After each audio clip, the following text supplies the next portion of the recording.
what? We have our first guests here.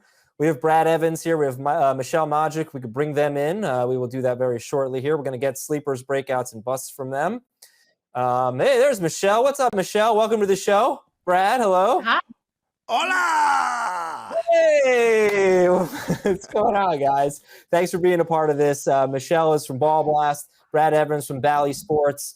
And you had a homework assignment, guys. You were supposed to give one sleeper, one breakout, one bust. I hope you are prepared. Heath, you also, surprise, homework assignment for you.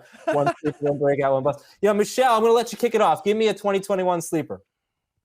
Woo, real fast here. All right, I'm going to go with both my dudes here. They're kind of a duo package. It's Zach Wilson and Elijah Moore. I know it's a little risky to go with rookies in year one in redraft leagues, but I actually think Zach Wilson is this year's Justin Herbert, which I know it's crazy. There's not always a Justin Herbert in every year. I understand, but he has that big arm. He has that sneaky scrambling ability. I think he has some rushing touchdowns there because you know what? They're a very good running game. I think they're going to have to pass a ton, especially with that bad defense. And I think he's going to pass a ton to my dude Elijah Moore, who, by the way, averaged more receiving yards per game last season than Devontae Smith. So those are my two guys I love to target late in drafts. And I think they're just going to be a massive surprise because everyone's just saying they're not going to be anything because they're a Jet. And that's not fair. Is it not fair? It's not fair. No. It's probably not fair. You're probably right about that. Brad Evans, how you doing, man? I am splendid, gentlemen and milady. How you guys doing this evening? And thanks for all your hard work here on the St. Jude, draft-a-thon, raising money for a fantastic cause. And I'm just happy to be contributing in some form or fashion. We're happy to have you. We really are. You always bring great energy. Do you bring great sleepers? Let's find out. Give me one sleeper. Well, I tell you what, I mean, this was kind of a hot take about 48 hours ago, and now it's not nearly as hot of a take, but I love me some Jacoby Myers this year, and I feel like I've hit the lottery because I was stashing him in every single draft imaginable before the Cam Newton departure, and now that Cam is out of the way, we got the Miggity Mac Daddy and Mac Jones.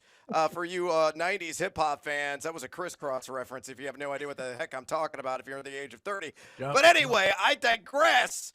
Mac Jones, the most accurate quarterback at the FBS level last season, according to adjusted completion percentage measurements, and a guy that has delivered on all fronts in the preseason. He looked poised. He was in command, throwing frozen ropes into traffic and finding his man in stride. And Myers, I believe, is the new Julian Edelman within this offensive scheme. I've said it before, and I'm going to say it again. I think it's a minimum of 75 receptions this year. And don't worry about the touchdowns. Remember, he didn't score once week 7 through 17 last year, yet was still wide receiver 25 in PPR. He is a tremendous value right now. A guy still going well after pick 100 in average drafts. All right, so do you know which one was the Mac Daddy and which one was the Daddy Mac? Oh, man. Now, that's a trivia question that I do not know the answer to. And Aizer, I'm imagining that you do know that answer, so I'm going to flip it back to you. Please educate me.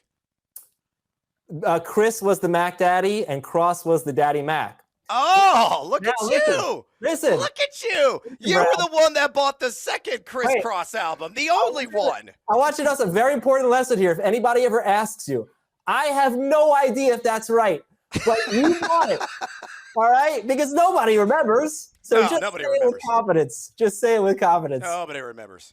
All right, Heath. You know what? Let's hear from Michelle and Brad, and if we have time, we'll get your sleepers, breakouts, and busts. But everybody watching knows Heath's sleepers, breakouts, and busts. Michelle, let's go to breakout here. All right, I'm choosing between two. I'm actually going with the more risky one here. It's Jerry Jeudy, and I feel more comfortable saying it now that Teddy Bridgewater has been named the starter. I really liked what he did last year. I know he dropped a lot of balls, and he had 110 targets, and it only turned out to be, he caught less than 50% of those targets. So it was not a fantastic year in fantasy, but so many of those targets were uncatchable last year, 42 uncatchable targets. To compare that to someone like CeeDee Lamb had 21 uncatchable targets with the same amount of targets last season. That was with, Ben DiNucci and Garrett Gilbert throwing him the ball most of the year. So that's how incredibly bad Drew Lock was. I like the transition to Teddy Bridgewater. He's going to get him the ball. And Judy saw 21% of the target share last year for the Broncos. I think that even increases this year. I know Cortland Sutton's coming back, but I'm not too worried about it. The only thing that's of worry is the touchdowns, because Teddy Bridgewater doesn't throw too many. But if he can just hit 6 or 7 touchdowns, like, I think he'll get enough targets and receptions to make up for that. So I think Judy has a nice fantasy year this season. All right, everybody, let's talk about Judy for a second here, because he felt like a sleeper. Now he's a breakout, and the ADP is basically around 60. Okay, so he's a 5th, 6th round pick in a 12-team league. Heath, when is it too high, too early for Judy? Don't make, like, this is what you always put me in this situation where I'm supposed to be the contrarian, and now I have to say everybody loves this guy. Now I get to hate him because you're drafting him too early. I think the too high is where Dave is for me. Like, Dave's now taking him as a top 50 pick. Dave took him in the 4th round of one of our mock drafts. That's the point where I'm like, wait a second, DJ Moore's still there. He's already had a great season. I just as soon draft him. He has upside too. So I think it's when you get into that range where the guys who I feel comfortable with as number 2 wide receivers. Could Jerry Jeudy be a number 2 wide receiver? Absolutely. I think he could be a number 1 wide receiver if everything goes perfect. But it's when you get into that range with Deontay Johnson, with DJ Moore, with Chris Godwin, with Mike Evans, if he's going ahead of any of those guys, and in round 4, you have to go ahead of at least one of those guys, then I think you're probably in bust territory.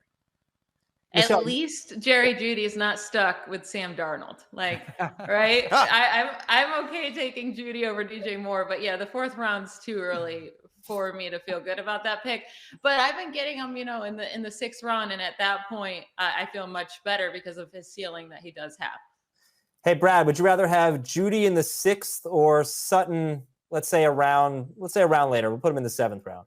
Yeah, look, I'm a Sutton apologist, but I agree with Michelle. I think her take is spot on here. I'd actually go Jerry Jeudy and extend the go gadget arm to acquire him a round earlier. One of my favorite player prop wagers that's available out there is the over on 65.5 receptions from Jerry Jeudy this season. I think the target share is going to be there.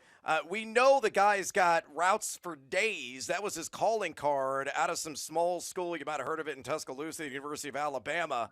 And unfortunately, last year he had shoddy quarterback play.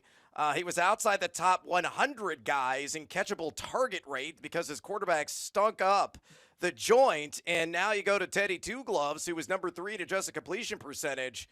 And given those routes and hopefully the concentration issues, because he got the 12 drops last season or long in the past, I agree unanimously here. I think Jerry Jeudy is worth reaching for because he's going to deliver on all fronts. It's going to be a huge year for him in Denver.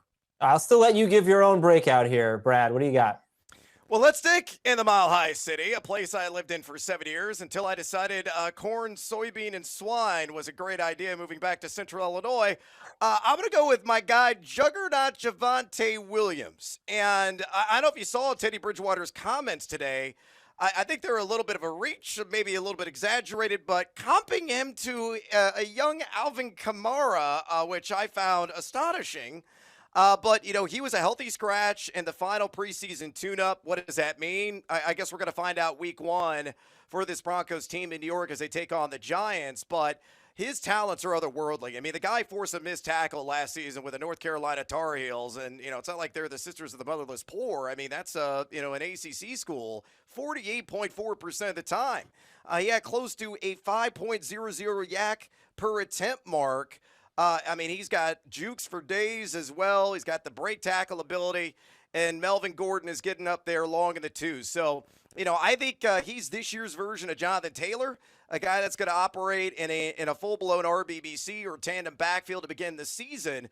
But by the second half of the season, he is going to overtake Gordon and explode. So I love Javonte Williams this year. All right, let's go Broncos on this show here.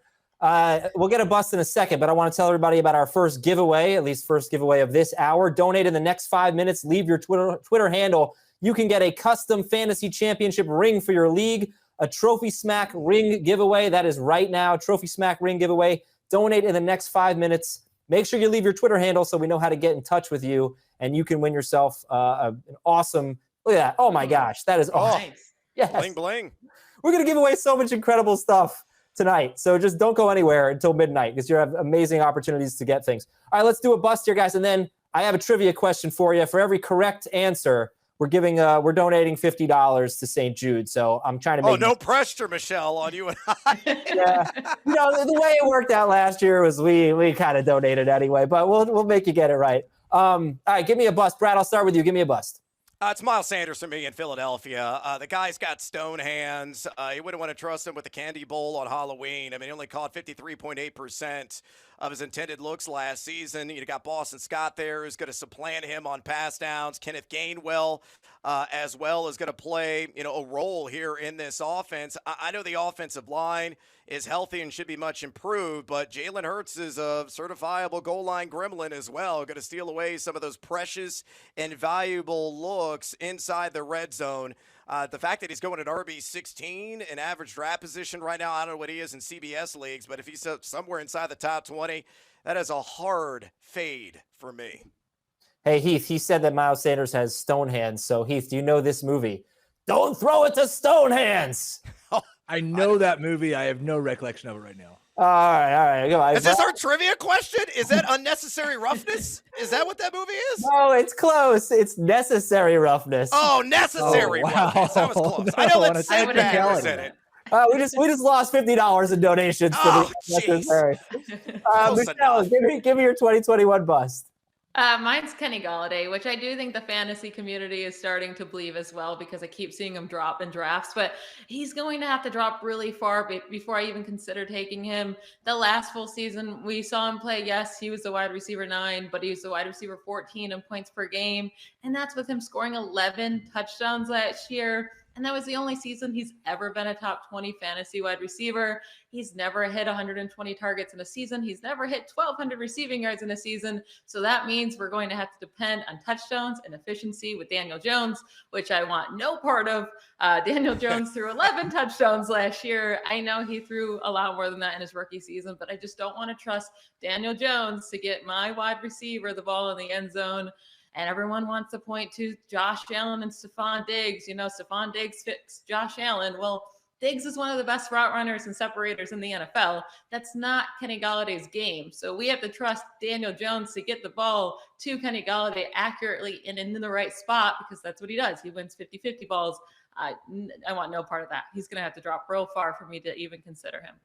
Okay, 85th overall. That's his current ADP. Would you take Golladay 85th overall? The next wide receivers, Okay. All right. All right. Then, all right. You guys ready for your trivia question? Ready to raise some money? Let's do this. Try. All right. $50 from the CBS crew for every correct answer. Our first trivia question of the night. Who led all quarterbacks in rushing touchdowns in 2020? Who led all quarterbacks in rushing touchdowns? Cam Newton. Cam Newton. I would go with Cam Newton as well. Well, we're not donating 100 for that since you both got it right, but we will donate 50. That good stuff. Cam Newton is the answer. You know how many he had? 12. Did you? Wow. Your Cam Look at that memory on Michelle. I am an NFL researcher, so it's my job to know this stuff a little bit. That's valid. Well played. That is great stuff. Michelle, if we get $100 in donations, you will hang up the picture before the draft-a-thon ends. That's what I've been told. The picture behind it. Yeah, this is Kate's office. So, and then you like the broken lamp. We did just move in about a week ago. So That's character, Michelle. I like it.